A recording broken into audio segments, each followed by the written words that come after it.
And we are live, guys. Welcome, girls of high value. What we're going to talk about today is explaining the mind of teenage boys. Oh my gosh. This is going to be quite interesting, but I'm fired up about it because you need to hear this. I'm talking to girls who are aged 13 to 18 and who basically like boys, which most girls do. And I'm going to share with you what teenagers think about.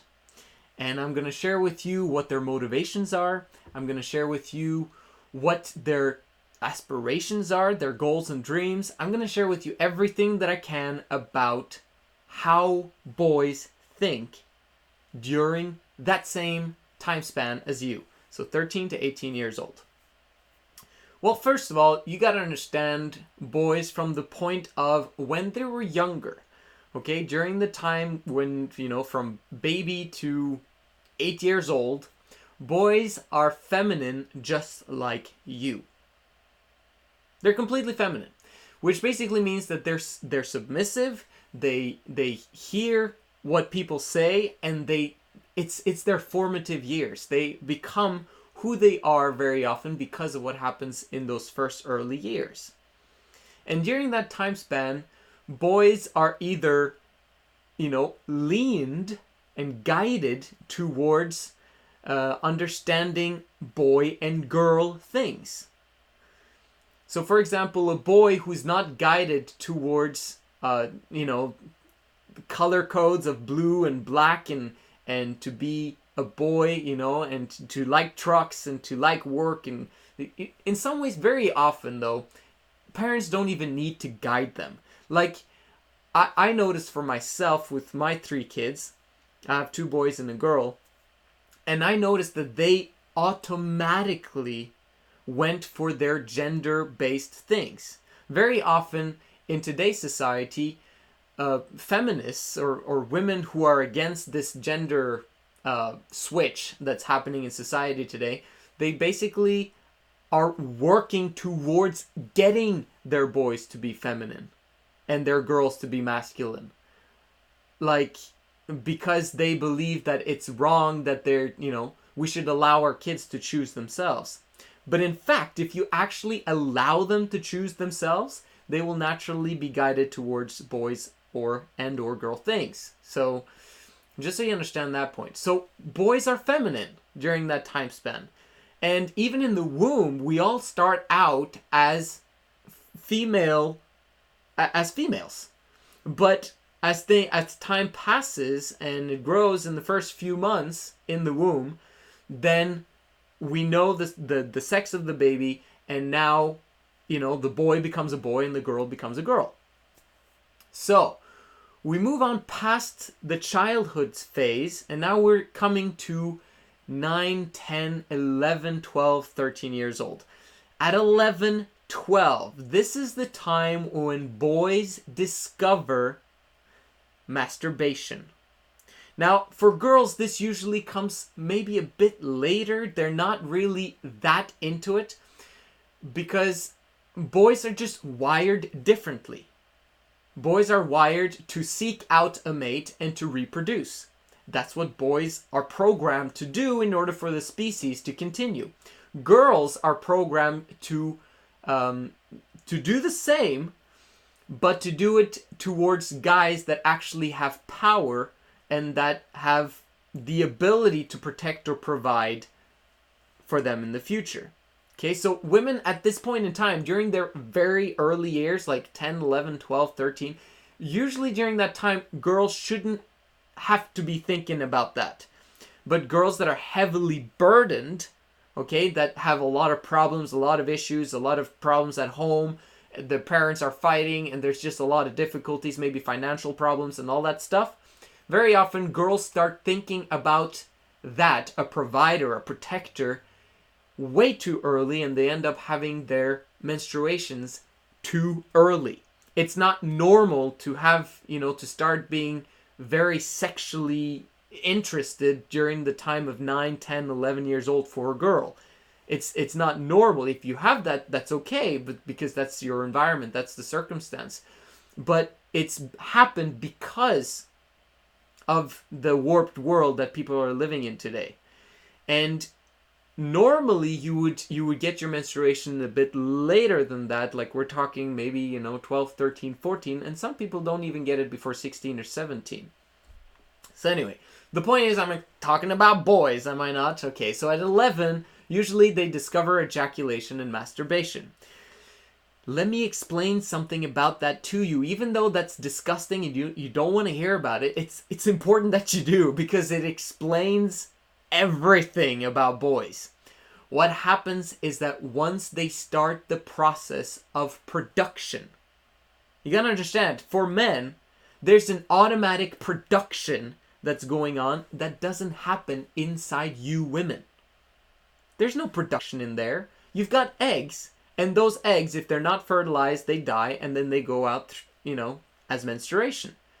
But for men, we've got that production of sperm cells happening continuously, like day after day after day, and it is millions of them, and it's a constant production. But the problem comes about, it's not a problem. Normally, boys can act and do whatever they want and be able to be focused and all that stuff with that happening in the background.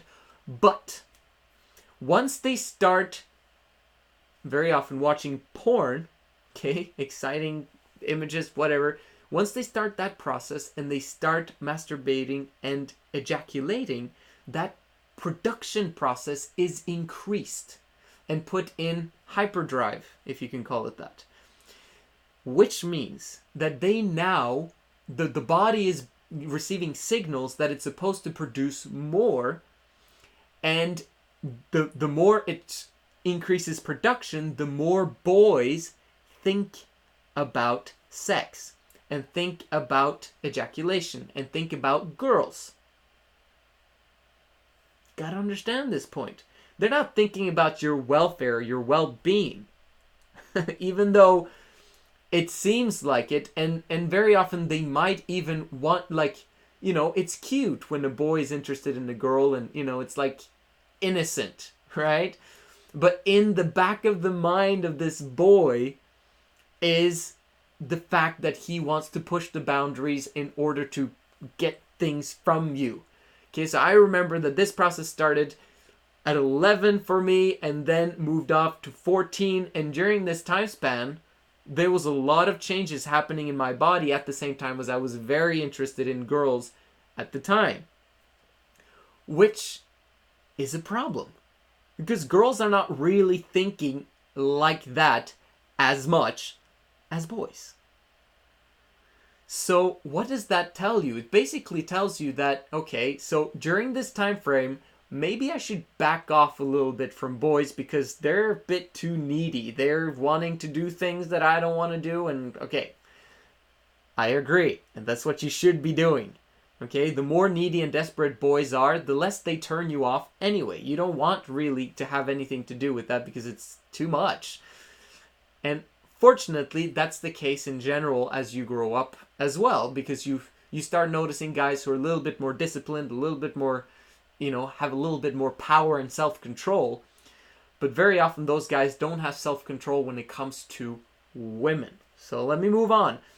So at 14, 15, 16, that's when girls become very interested as well, and curious about how things would feel if they were together with the boy. And it's very nice, they kiss, and oh, that's very nice, and then they start, cuddling and doing all those things that girls are supposed to have with a long-term committed partner.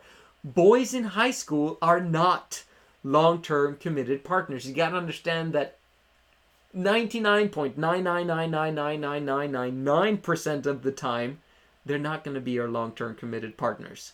It is a very, very seldom that a guy has the girl in high school, in early beginning of high school, where this starts working and starts happening, that he keeps her for the entire run of his entire life. It's not normal, and it's very much the exception to the rule. And if you know that as a girl, then you can make wiser decisions during your teenage years. So we move on. The boys now start to get some traction with girls.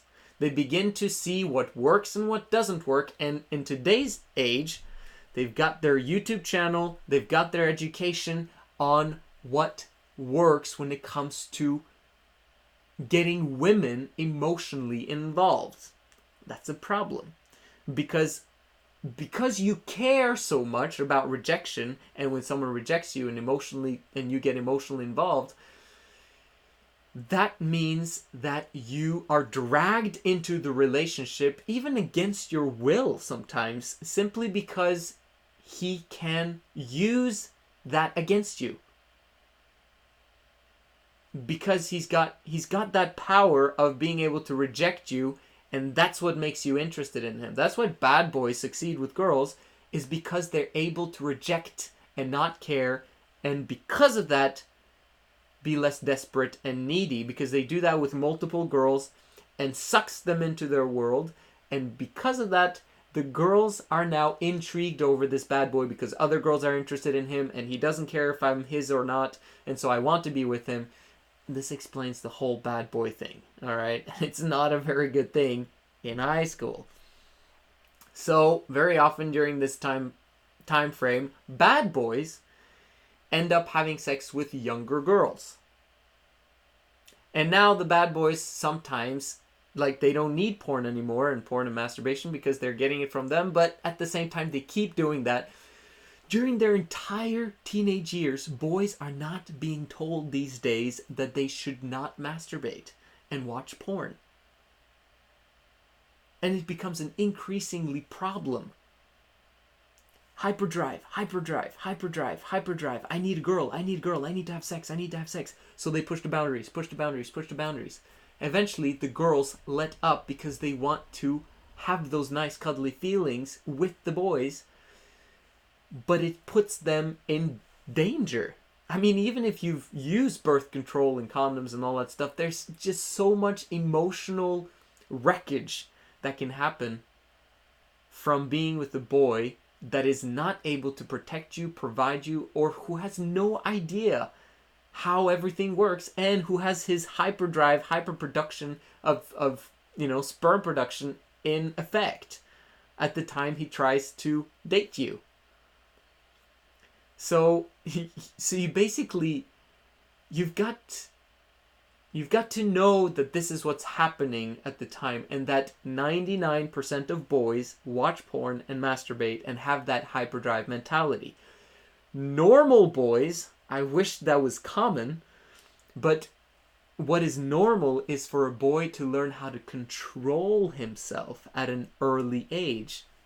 From 13 years old, or 11, 12, that's when things start happening. Learn how to treat women, not watch porn because he doesn't want to.